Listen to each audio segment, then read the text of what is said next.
Hey there, my name is Dimitri, and today we're diving into the Morgen Assist, your ticket to an automated calendar, custom to you. Until now, calendar automation has been a trade-off, asking you to give up control over how your time is planned and managed in exchange for efficiency gains. That doesn't sit well with us. That's why Morgen Assist is not your standard smart calendar. Instead, it's a flexible platform for time automation. After connecting your calendar to Morgen Assist, you decide what to automate, configure those automations, and then deploy them effortlessly. And for my fellow automation-loving nerds out there, you can customize even further with Nerd Mode. Let's jump into it. The easiest place to get started is in the Workplace gallery. Here, you'll find a range of ready-built workflows, and yeah, more in the works. I'm gonna show you 3 of these workflows in this video so you can see just how simple they are.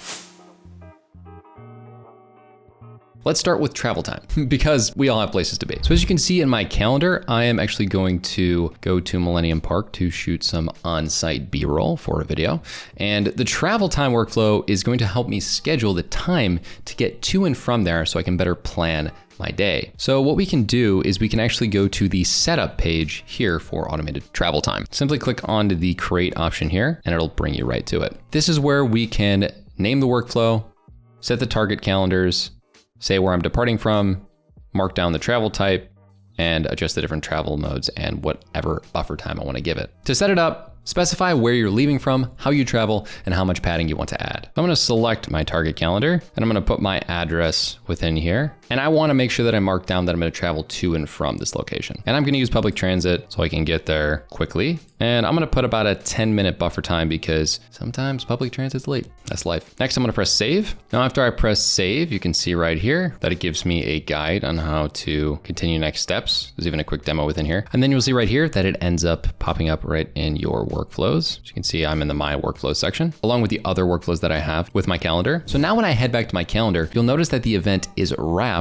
within a couple of travel time events. And if this moves like later in the day, if I want to get some sunset shots, I can press send here. I can update it to here, and then you'll notice that this ends up wrapping it in the same travel time, but it adjusts the time a little bit. And this really does account for things like rush hour, as varies from city to city, with public transit. When are the streets busy? When I'm gonna be able to find the time to travel from A point to B point inside of the city where I'm from. So setting that time to a different time of day will have that workflow automatically adjust the travel time, recalculating to anticipated changes in traffic or train schedules. So next, we're going to talk about buffer time. Buffer time is designed to help you survive those back-to-back meetings days so you can jump into the next meeting ready and feeling refreshed or caffeinated. Yeah. So inside of the workflow gallery again, you can create buffer time. Select your specific calendar here by clicking on this and selecting the right calendar. And you can pick when you prefer buffer time.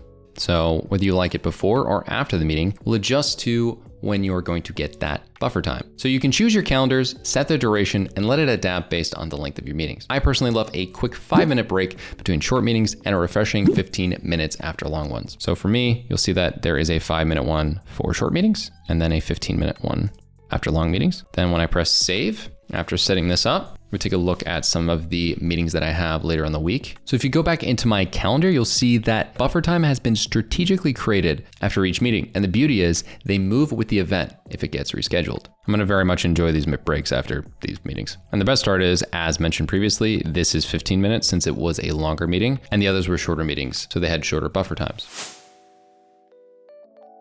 Finally, let's talk calendar propagation. This is a simple solution to avoid double bookings, and this workflow blocks events from one calendar to another. So once again, all we'd have to do is go to calendar propagation and press create. And then from there, in my case, I'm going to set it up so that events from my personal calendar will be blocked on my work calendar. So if I go from life, I can then put it on my work calendar. For coding enthusiasts, you can also toggle on nerd mode to expose the code and tweak the events that are propagated. So if I click on nerd mode, you can actually see that the code here is customizable. For instance, if you only want events during work hours propagated or those marked as important, you can do that in nerd mode. But for now, let's keep it simple and propagate all events. So I'm going to toggle off the nerd mode and then press save. So inside of here, you can see that calendar propagation is set up within here along with the other workflows I have. As you can see right here, I have this dentist appointment on Friday, kind of booked into the middle of my day. And when I jump to my work calendar, I have a private event that has been added here called Busy via Morgen, keeping my colleagues in the loop without revealing the details. And as you can see right here, the events will say exactly what they are after I switch to my personal calendar. A quick tip for a clutter-free view is to turn on the merge duplicate events in the calendar settings of your Morgen desktop app. So when viewing multiple calendars together,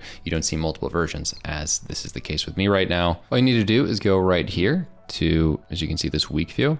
And then I can make sure that merge duplicate events is checked off. You see if I uncheck it, it's gonna show both right here, but this makes it a lot easier for me, a lot less cluttered.